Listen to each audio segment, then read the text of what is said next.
On behalf of Adhyatmik Vishwavidyalaya, we heartily welcome all of you who took out your valuable time and joined this online meeting on this auspicious occasion of Mahashivratri, celebrated by the ardent followers and devotees of Lord Shiv. Mahashivratri is an important festival for us Indians.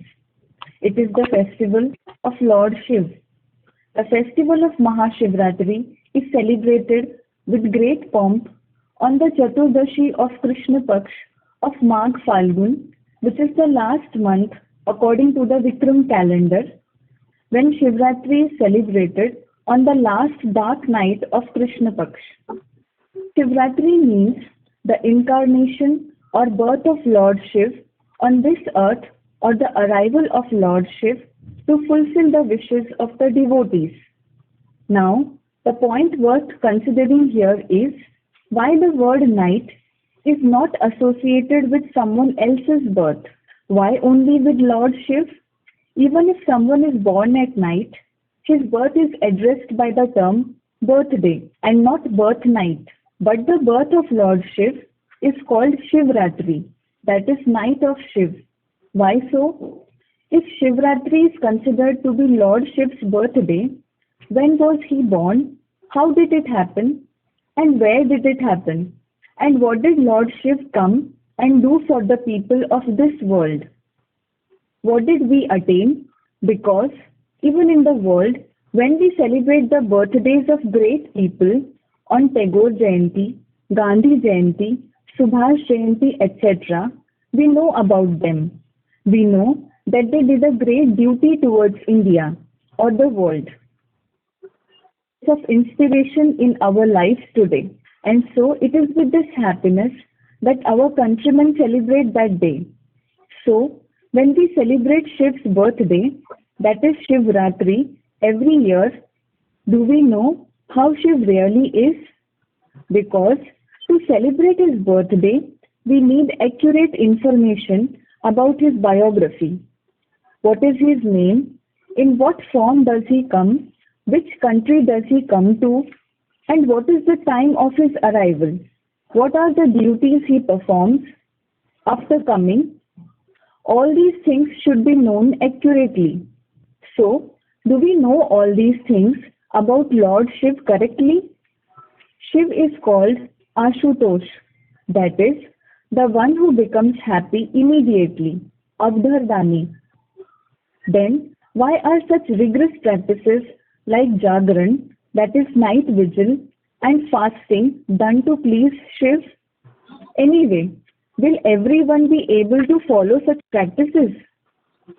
If someone is sick or old, if someone is engaged in a job to earn his living, will they be able to do it? Then, will they be deprived of God's boon or blessings? Would God show such partiality to his devotees or his children? It has also been said in the Gita that those who eat a lot or keep a total fast and those who sleep a lot or remain totally awake cannot have yoga, that is connection with God. So, would God himself have introduced such a difficult method of worship, fast, chanting mantra, etc.? Do think about this. Let us assume that by doing such a rigorous penance for one day, Lord Shiv does become happy. But are we able to experience the happiness of Lord Shiv in our lives by practicing such austerities every year? Do we even know in what form we will experience Shiv's happiness? In other words, do we know what Lord Shiv gives us? If we say liberation, because he is also called Mukteshwar, that is, bestower of liberation, then is the feeling of freedom from pain and sorrow increasing in our lives day by day? Or are we getting tied in the bondages of sorrow all the more? Is sorrow increasing or not? Whom are we worshipping? How are we worshipping him? And why are we worshipping him? What are we going to attain from him? We never thought about all these things, nor did anyone make us aware of the truth behind all these things till date. So today, let us try to find the answer to all these questions from a spiritual perspective, so that our present birth as well as many births become happy, so that the doors to our destiny open up. First of all, we will understand why is it said Shivratri. We will know what relation the Lord Shiv has with night. Day means light, and the opposite of light is darkness, that is night, in which it becomes difficult to see anything. So, are we talking about 12 hours night out of the 24 hours? No, this is the night of the darkness of ignorance that has engulfed the human mind. It is the night in which humans keep wandering to find the right goal of their life. Today, everyone's life is very stressful and they are so busy in their life that they are not able to realize where humanity is heading towards. So, what is it about ignorance that is the root of all kinds of ignorance? Considering oneself as a body instead of a soul is the root of ignorance. Because of considering themselves to be a body, vices like lust, anger, greed, attachment, and ego have trapped every human being in the darkness of ignorance. When people start considering unrighteousness as religion, it is the night of ignorance. Night is actually a sign of ignorance, tamogun or sinful behavior. Tamogun conceals knowledge and makes a person careless, as a result of which people become completely affected by lack of interest in work, laziness, attachment, foolishness, etc. Therefore, at the end of the Iron Age, when all the human beings like sages, sannyasis, gurus, teachers, etc. are sinful and become sad, when they lie in the sleep of ignorance, when there is no one to show them the lamp of knowledge in the form of light, then it is called the night of extreme ignorance. Now, we have understood the meaning of night, but this festival is called Mahashivratri. Maha means great. Shiv means benevolent, and night means night. So, it is worth thinking that how can the night of ignorance, of darkness, be beneficial? Let's understand this. Shiv has a divine birth in this night of ignorance, of darkness. What does Lord Shiv do when he comes, because of which it is called beneficial? In such a night of extreme ignorance, the Supreme Father Shiv comes and awakens our souls from the sleep of ignorance by giving us the light of knowledge. It is also said, Rite Jnananna Mukti, meaning there cannot be liberation without knowledge. So, the first lesson taught in the knowledge is we are an imperishable soul in the form of a point of light, not a perishable body. The symbol of this soul is shown on the forehead as a bindi. People of every religion believe in the soul. They have various terms for it, like ruh, pran, soul. The knowledge of the self is called spiritual knowledge, that is adhyatmik. Adhi plus atmik, the knowledge that tells us what is inside the soul.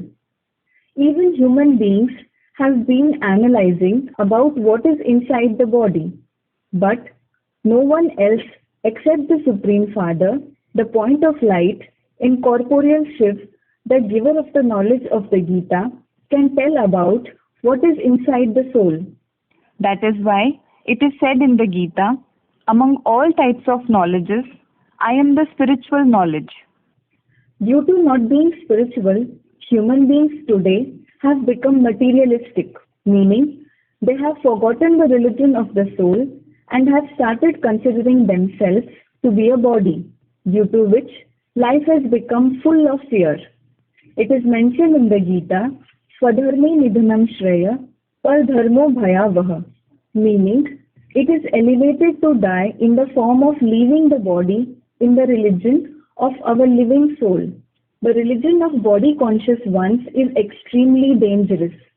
When Shiv, the son of knowledge, incarnates in a body in this way and gives the light of knowledge, then within a short time the effect of his knowledge spreads all over the world, and the sinful iron age, tamogun, ignorance, darkness, and vices are destroyed, and in its place the golden age and satogun are established in the world.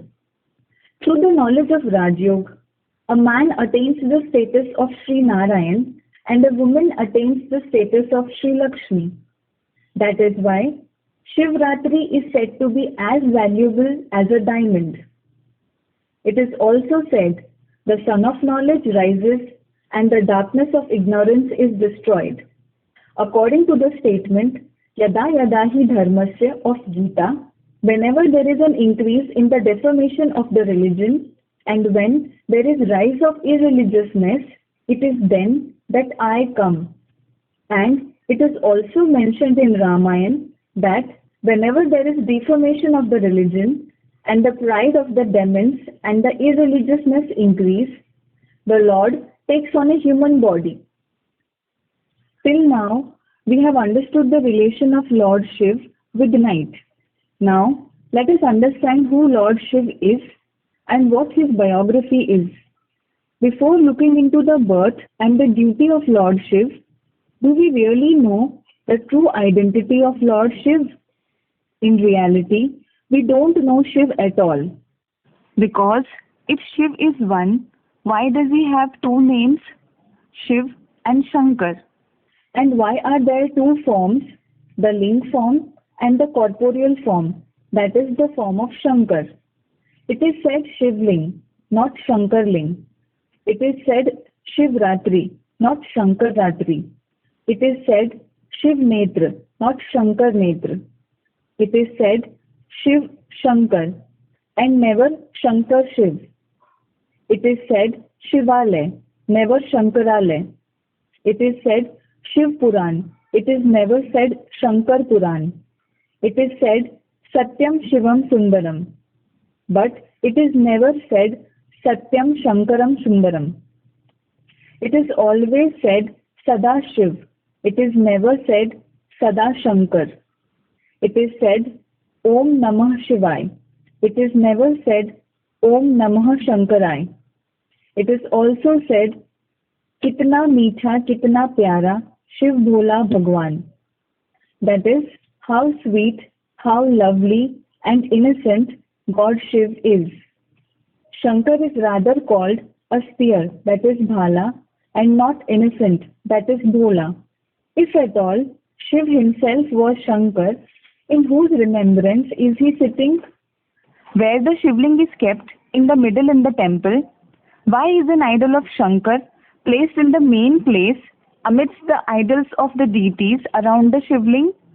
It is said, I bow to deity Brahma, I bow to deity Vishnu, and I bow to Shiv, the Supreme Soul. The word deity has been used for Brahma and Vishnu, while Shiv has been called God. Why don't we ever say Shiv Devtaye Namah for Shiv or Shankar Paramatmaye Namah? So, do you still think Shiv, Shankar are the same? Brahma, Vishnu and Shankar, that is Mahesh, are called Tridevs. There are many deities, but only one God. Mahadev Shankar is the greatest deity among 330 million deities, and Shivji is the god of even the deities. The difference between a deity and God is also clearly explained in the Gita. Yanti Devavrata Devan Pitran Yanti Pitravrata Bhutani Yanti Bhuteja Yanti Madhyaji No Apimam. That is, the devotees of deities attain deities, The devotees of ancestors attain ancestors, the worshippers of ghosts attain ghosts, and those who sacrifice their body, mind, and wealth to me just attain my, that is, quality of supremacy. Until now, we have come to know that Shiv and Shankar cannot be one. So, ultimately, what is the difference? The difference between the two is that Shiv is formless, he is always the form of light, and Shiv is a corporeal, bodily being. Shiv is the father, that is the creator, and Shankar is the son, that is the creation. Shiv is formless or nirgun, and Shankar is corporeal or sagun.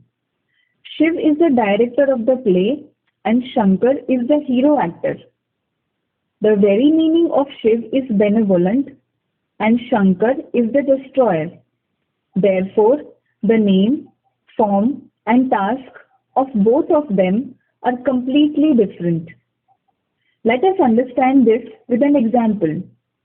There is an ENT doctor and a heart specialist. Will the ENT doctor be able to treat a heart patient? Obviously not. Therefore, one who is expert in a field will be able to achieve success in that very field. So, the task of Shiv is to bring about the welfare of the whole world, and the task of Shankar is to destroy it. Hence, he is called the destroyer. Now, we understood the difference between Shiv and Shankar. But a question still arises in the mind that despite so much difference between Shiv and Shankar, what is the secret behind combining them and making them one? Let us know it. For this, we first need to understand the complete biography of Shiv.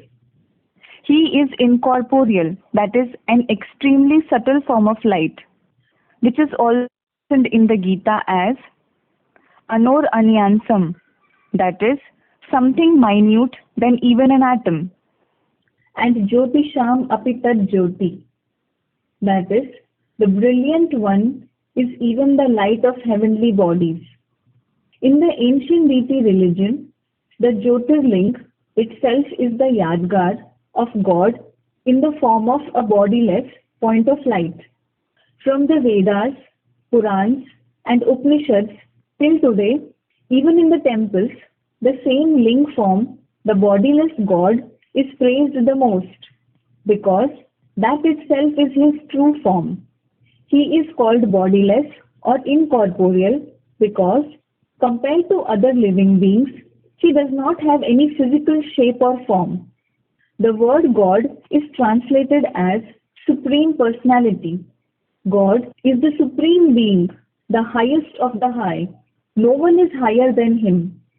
It is also mentioned in the Gita, O Arjun, there is nothing superior than me. Just like beads strung on a thread, this entire world is strung on my thread of love in the form of remembrance. In this way, the belief of God's bodiless luminous form has been proved in the ancient deity religion. The Muslims also call Allah as Khuda, that is, the form of light. Guru Nanak, the religious father of the Sikhs, has said for God, Ek Omkar, Satnam, Karta, Purush, Nirbhay, Nirvair, Akal Murt. The body of human beings is given a name, but Shiv is incorporeal. It is the name of his very soul, which is given based on the task he performs. Because of being completely benevolent, he is called Sadashiv. Shiv, the incorporeal one, is the resident of the supreme abode. Like it is also mentioned in the 15th chapter of the Gita, just as Shiv's form is incorporeal and luminous, and it is acknowledged in every religion, similarly, his home or the highest abode is also recognized in every religion. Only the names vary. The Christians call it the soul world or the supreme abode. The Muslims say God lives in Arsh, and the spirits also live there. Likewise, the Jainis call it Turiya Dham. The land of actions of the Supreme Father Shiv is Bharat, that is India, because India itself is the imperishable land where purity is given utmost importance and attracts ever pure Shiv. Now, what is the time of his arrival? The festival of Shivratri falls at the end of the year according to the Hindu calendar. As a matter of fact, the spiritual secret of that is that it indicates the time of Lord's incarnation, which is the end time of the cycle of 4 ages. That is, the end of the Iron Age and the beginning of the Golden Age. This is called the beneficial Purushottam confluence age. As its Yadgar, the Purushottam month or the intercalary month are celebrated in the path of bhakti once in every 4 years, wherein a lot of charity is performed. In reality, it is about the time of this Purushottam confluence when God comes and gives us humans such pure knowledge through which we accumulate a great amount of merits which we can never earn in the rest of the 4 ages. It is during the end of this Iron Age itself when religion is harmed and God has a divine birth to destroy irreligiousness, ignorance, and establish the true religion according to Yada Yada Hi Dharmasya of the Gita. How would Lord Shiv have a divine birth in the confluence age? Because he has a unique birth, he doesn't have birth from the womb like us human souls. He enters the human body, for which it has been said in the Gita, Praveshtum, I am capable of entering. In the confluence age, according to Manusham Tanumashritam of the Gita, the name of the ordinary human body whose support he takes is Shankar, who becomes like Shiv. Hence, Shiv and Shankar have been combined and made one. Let's know the reasons behind how they became equal. The first reason is that we understood that the light of Sadashiv comes to this world and imparts knowledge, and through that very knowledge, he destroys everyone's ignorance. Hence, when Shiv imparts knowledge to the whole world, that is, 5 to 7 billion beings, among the human beings who accept that knowledge, it is only Shankar who imbibes the knowledge of Shiv completely, 100%. It means through this knowledge he becomes equal to Shiv. The second reason is that it is only one Shankar who remembers Shiv constantly. That is why Shankar is always depicted in the pictures in the form of a tapasvi, because all the pictures are the yadgar of characteristics. Shankar becomes so engrossed in the remembrance of Shiv that he merges himself in him. That is, he becomes like Shiv. In other words, the qualities of Shiv come in him because someone becomes like the one he remembers. Shankar is the only personality who, despite having a physical body, becomes incorporeal, viceless, and egoless like Shiv. The incorporeal stage refers to such a stage of yoga where there is no awareness of the body, despite having a body. For this, it is also mentioned in the Ramayana, Binu pag chale sune binu kana, kar binu karm kare vidhi nana, anand rahit sakal ras bhogi, binu vani vakta bad jogi. He walks without feet, hears without ears, performs various kinds of work without hands, has no head, but yet he enjoys all the pleasures of the world. He doesn't even have a mouth, but is the greatest speaker in the world. Devotees think that he has no hands, legs, ears, etc., yet he does everything. He is God. He can do anything. It is not so. The real thing is that Shiv, the incorporeal one, enters the corporeal Shankar, and that Shankar performs actions while staying in the incorporeal stage. Hence, those actions do not have an effect on him. This condition has been shown in the scriptures that even after drinking the deadly poison during the churning of the ocean, it had no effect on him. It stopped in his throat, and so he was called Neelkant. Shankar, despite having a corporeal body, becomes incorporeal like Shiv, for which it is sung in the scriptures, Sagunay Agunay Nahi Kachu Bheda. That is, there is no difference between the corporeal one and the incorporeal one.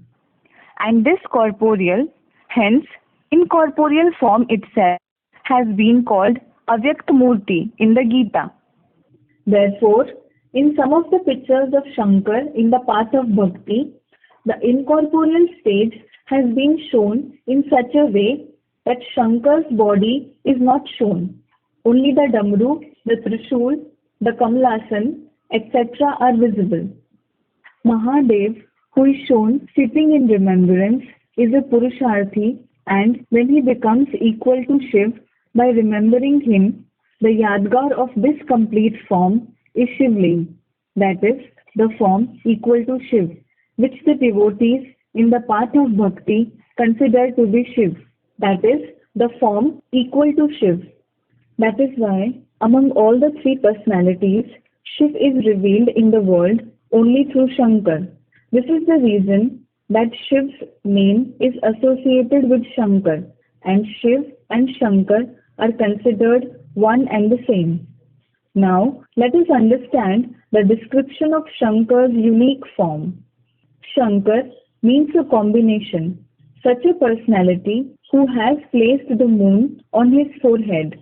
So, he is called Chandradhar or Chandrasekhar, and the third eye on the forehead proves the entrance of Shiv, because of which he is also called Trilochan.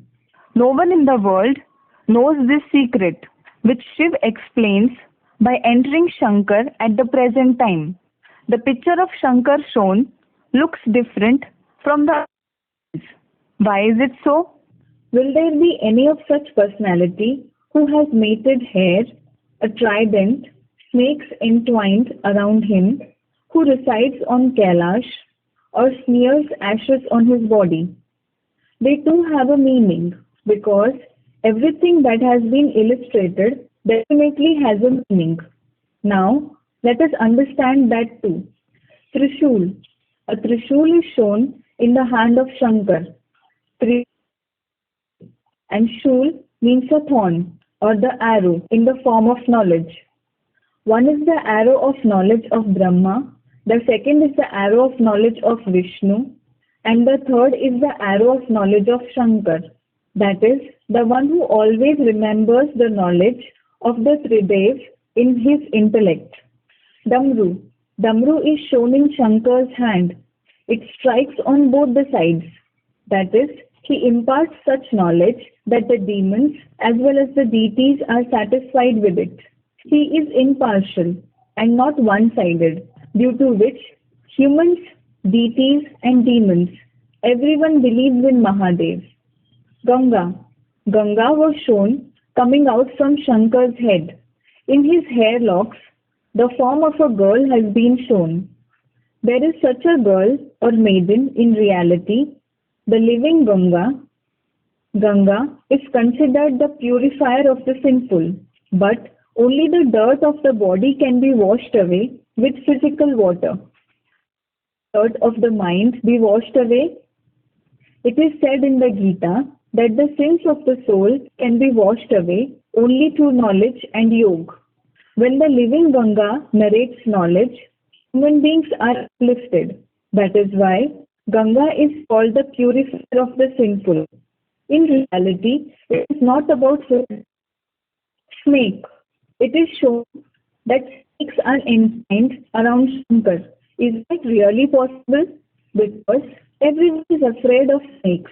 Then what is its meaning? Vices. It is the snakes like lust, anger, greed, attachment, and ego. The souls with such vicious tendencies live with Shankar as his companions, but their viciousness does not affect him, just as it is shown, even though snake entwined around a sandalwood tree, it continues to spread fragrance. Bhasm. Deity has been shown smearing ashes. The very meaning of smearing ashes is to burn one's body consciousness to ashes in the fire of the remembrance of God. That is, Shankar goes beyond the consciousness of the body. Naked. In Gita, the body has been described as a cloth. Shankar is the only deity whose naked form is famous. Deities are shown adorned with very beautiful clothes, and Shankar is the greatest deity among the deities. Possible that he does not get any clothes to wear? No. In reality, it is not about physical clothes. It is about the body in the form of clothes. That is, Shankar completely forgets this cloth-like body and stays soul conscious. resident of Kailash. Does Shankar really reside on mountains? No. It means that he is free from the attachments and illusions of this world and lives in a high stage. That is,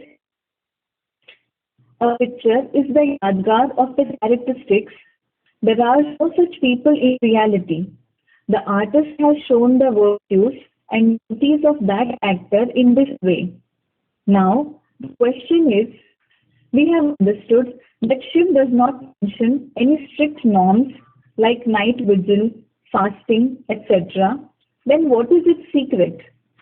People keep a fast for Lord Shiv. What is the true meaning of fasting? Due to love for God, the feeling of sacrifice automatically comes within us on the day of Mahashivratri. The true fast is keeping a fast with the purity of the body and the mind.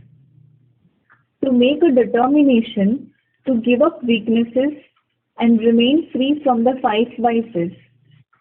Fast is kept on the day of Shivratri.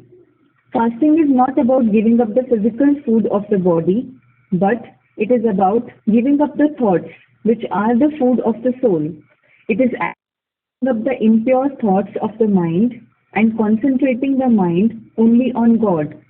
The second meaning of fasting is up means close and vas means to stay. That is, when Shiv takes the support of a human body in this world, recognizing him through knowledge and living near him is the true fast. There is no question of being hungry because it is said, Bhuke bhajan na hoye Gopala, le lo apni kanchi mala. That is, Gopala, we cannot sing bhajan when we feel hungry. Take away the rosary around the neck. How can parents themselves be happy when hungry? How will the intellect stabilize in God when someone is hungry? Bel Patra, that is, the leaf of wood apple tree. On the day of Mahashivratri, Bel Patra with three leaves has special importance. It is offered to Lord Shiv. The three leaves of Bel Patra are the reminder of Brahma, Vishnu and Shankar, the three workers of Murti Shiv. Among these 330 million deities, Lord Shiv works for the welfare of the world in a practical way through three most elevated personalities, that is, establishment of the divine world through Brahma, destruction of the old destiny through Shankar, and sustenance of the through Vishnu. Ever pure, the resident of the supreme abode comes once in every kalp, according to Kalp Lagi Prabhu Avatara, and has aforementioned three divine tasks done by these three workers. Hence, he is called Trimurti Shiv. Its Yadgar is a symbol of Om made of three letters. A of Brahma, U of Vishnu and Ma of Mahesh. These facts prove that Shiv is superior than the Tridev. While chanting the mantra, we say Om Namah Shivaya. That is, It is about bowing before Shiv through the intellect. It is obeying him through the intellect, not just a matter of bowing with chanting through the mouth. Ak and Dhatu flowers are offered only to Lord Shiv. These two flowers are not fragrant, rather, they are foul smelling. Actually, it is not about physical flowers, it is about the living souls. In the end of the Iron Age, when human beings become totally impure, tamopradhan, devoid of virtues and devoid of knowledge, Lord Shiv comes and accepts such ordinary souls. The Dhatura fruit has thorns. Thorn refers to such sorrow-giving beings whom God accepts and transforms from human beings into deities. Such flowers are not offered to any other. Lord Shiv is the father of all souls. So, he does not see the shortcomings of his children or his devotees, but he rather sees dedication and faithfulness of children towards the Father. Hence, Lord Shiv gets satisfied with just leaves, flowers, fruits, or water, because of which he is called Ashwatosh. In the Gita, Patram Pushpam Phalam Toyam Yo Me Bhaktya Prayachati Tataham Bhaktyupahitam Shnami Praratmana. That is, the poor person who even offers ordinary things like fruits or water, leaves or flowers affectionately to me, I accept that offering brought affectionately. Offering of berries. Berries are offered to Lord Shiv. It means he teaches us to eliminate the feeling of enmity, that is, jealousy, malice, and hatred that has settled in everyone's mind in the world. When we give up enmity, we will have the feeling of Vasudhaiv Kutumbakam and become God's helpers in fulfilling his duty of creating the new world. Lord Shiv is worshipped in the Shravan month of Magh, that is, during the rainy season. Here, it is about the rain of knowledge. Shivji comes in the confluence age in practice and showers knowledge through Shankar. We observe night vigil on Shivratri. It is not about waking up from physical sleep, but about waking up from the sleep of ignorance. It is said in Brihad Aranyak Upanishad, Om Asatoma Sadgamaya Gamaya Mrityorma Amritam Gamaya. That is, he takes us from falsity to truth, from darkness to the light of knowledge. So, what is the night of darkness of ignorance in our life? Just like today, all the human beings consider God to be omnipresent. But it is worth considering that if God is omnipresent, then whom do we worship by building a separate temple? One should rather worship oneself, right? They go to the temple and say, Tomev Mata Cha Pita Tomev. That is, God himself is my mother as well as my father. Well, how can a father be omnipresent? It is said, Lord, please give me your darshan. If God is omnipresent and he is with everyone, from whom do devotees expect darshan? There are many of such concepts that spread ignorance, like human souls pass through 84 lakh species. The soul is equal to the Supreme Soul. The universe is millions of years old. Heaven is above, etc. The Supreme Soul takes away the veil of ignorance and enlightens us through everyone believes. But the most surprising good news for all of you devotees is that Shiv Shankar Bholenath himself is God of the Gita.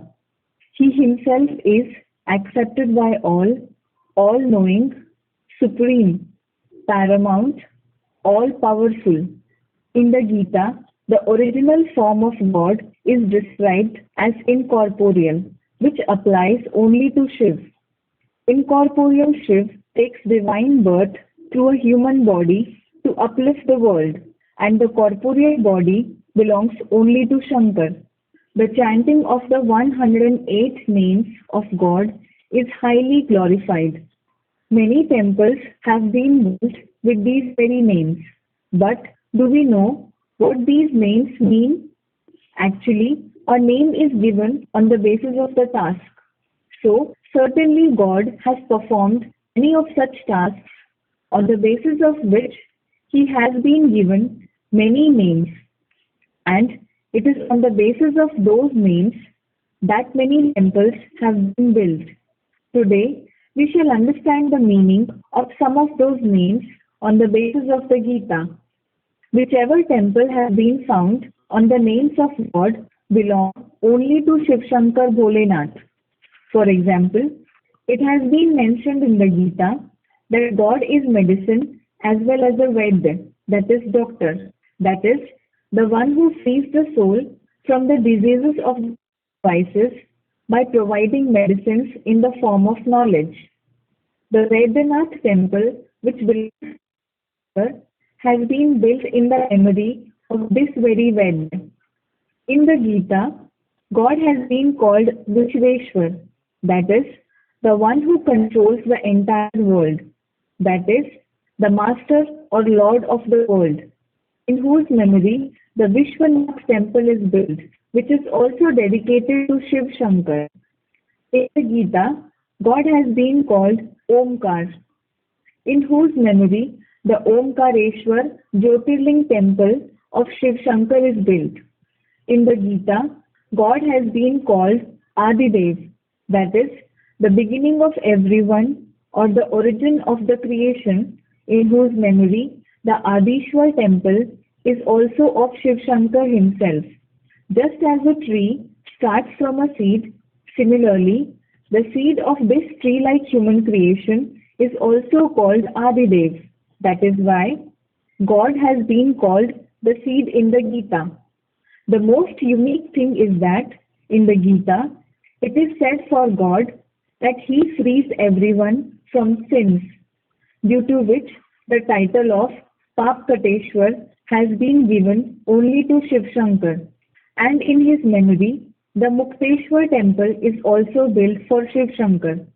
In the Gita, God has been called Trikalagya, the one who knows the past, future.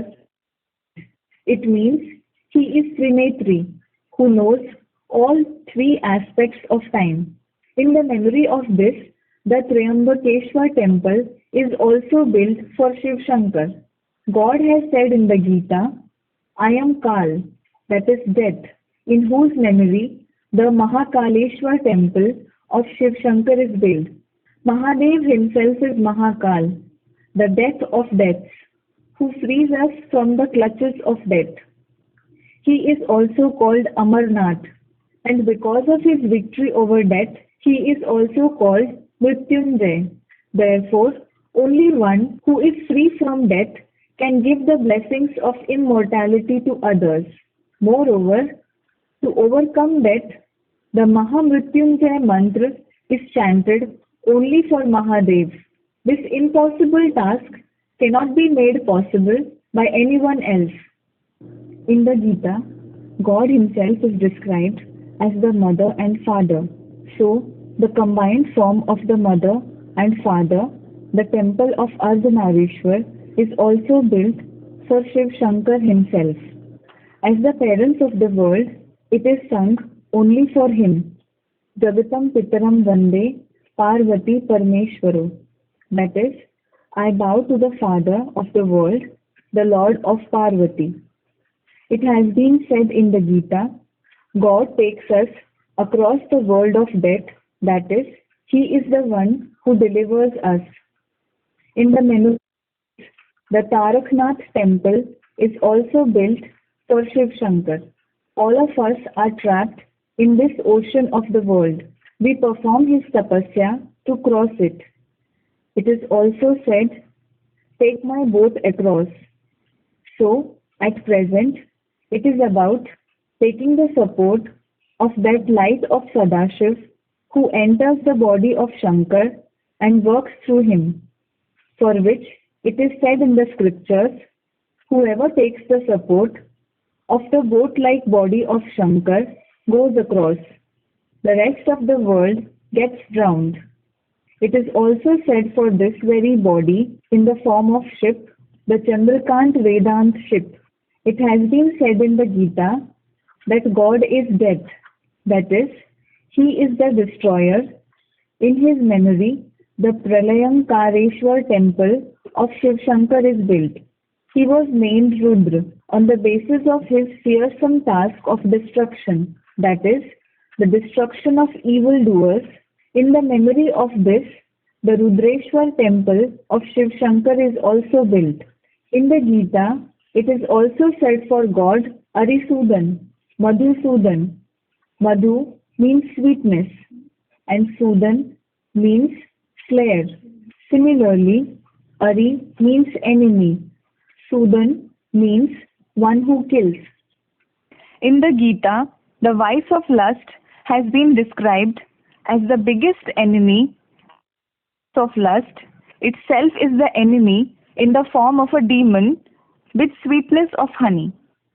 In the scriptures, only Shankar Mahadev is shown as the one who killed Kamdev, in whose memory the Kameshwar Dham temple of Shiv Shankar has been built.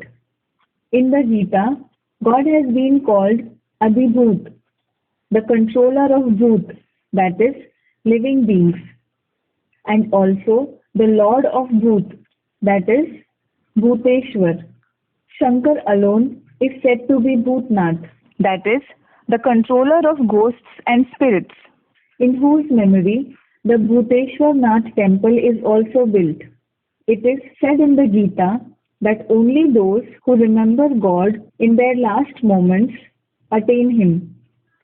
In the memory of this, after a human dies, when people go to Mokshadham or the crematorium to perform the last rites, there too the statue of Yogeshwar Mahadev Shankar is found in the Shivalayas. Therefore, we awaken from the night of materialistic ignorance in the light of spiritual knowledge.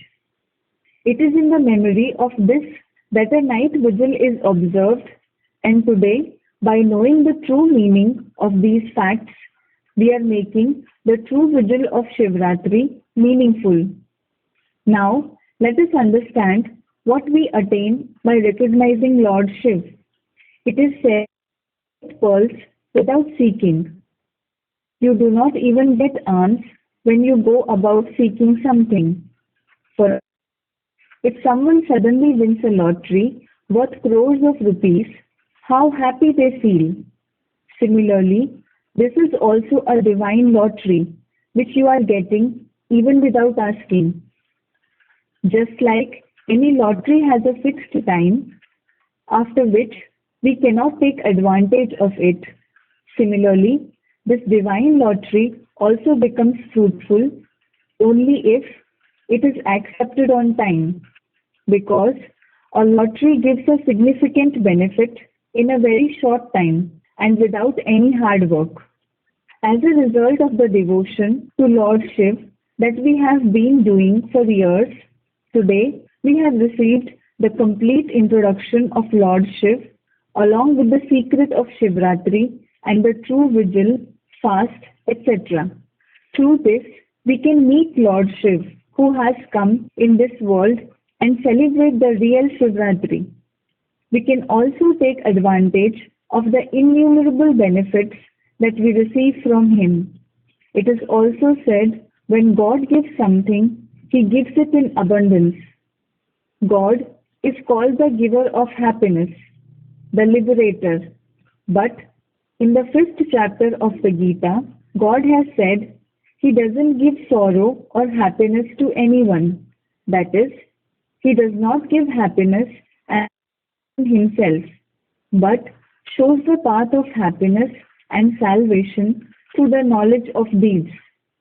This path itself is called Srimat, by following which we become forever happy, and by not following it, we become forever unhappy, because we all know that we will reap as the seeds we sow.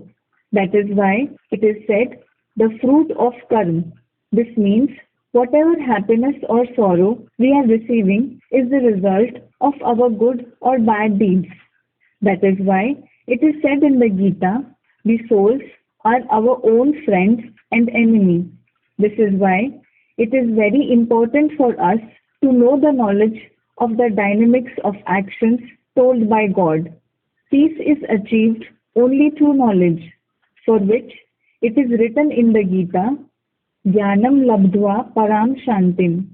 That is, after obtaining knowledge, a person attains peace.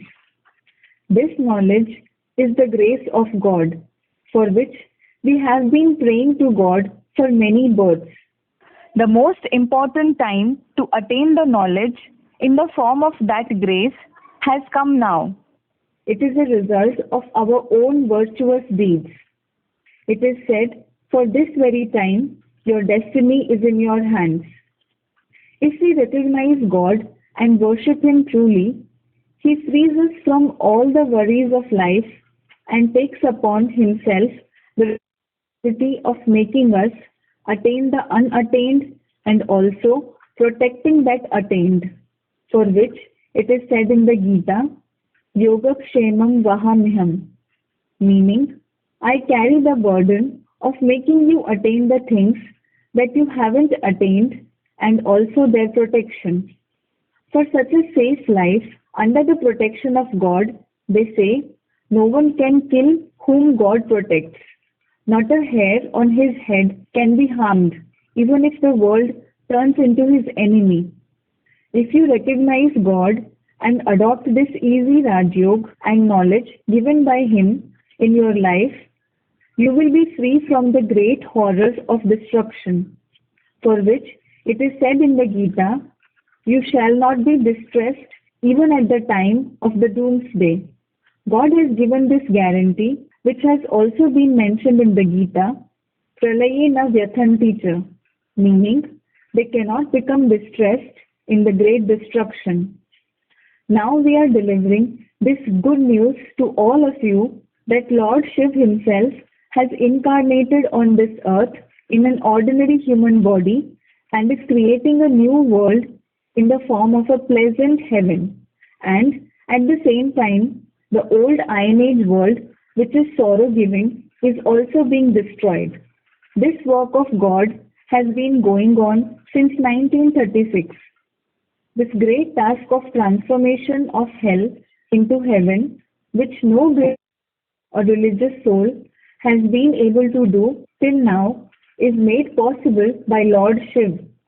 This is why it is said in the Gita, only God transforms this world in the opposite direction. That is, takes us from hell to heaven. But how? He doesn't do any miracles, but by teaching Raj Yoga, He makes human beings into deities, through which the world of the deities, heaven, is created. What is the best, highest goal of human life? In today's world, no matter how great a prime minister or a president is, bows before deities, because deities are endowed with divine qualities, have a good character, and are givers. Now, God has come and with the knowledge of noble deeds is transforming us vicious human beings into such viceless deities whose character itself is glorified. For this, it is also mentioned in the Gita, no matter how sinful someone is, he will cross over only on the basis of this knowledge. We all know that only a doctor can make someone into a doctor. Similarly, who can turn a fickle-minded person into a deity who is peaceful? Because today, the biggest problem for every human being is that the mind is not under control. Arjun has also said to God in the Gita, this mind is very unstable and stubborn. It cannot be controlled, and hence everyone suffers from some or the other mental illness. But God mentioned a solution through which the mind can be easily controlled. That solution is practice and renunciation. Renunciation is not about leaving the home and responsibilities, but it is about renouncing falsity. Because what is false is ignorance, which is destructive and brings sorrow. To practice the renunciation of this falsity, it is necessary for us to recognize that is knowledge. God has come to give us this very lamp of knowledge, through which we can easily renounce falsity. Through the knowledge of God, we can attain the true identity of ourselves and Shiv Shankar by forming a connection with Him. The practice of remembering God also becomes very easy and continuous. For example, because of the identity and relationship with the relatives of the body, it is easy to remember them. The one who implements this practice and renunciation in his life first of all becomes the peaceful Yogeshwar, which is an epithet of Mahadev, and only he can make others peaceful. Now, we shall briefly repeat what we understood in this session. What is the relation of Shiv with the great night in Mahashivratri?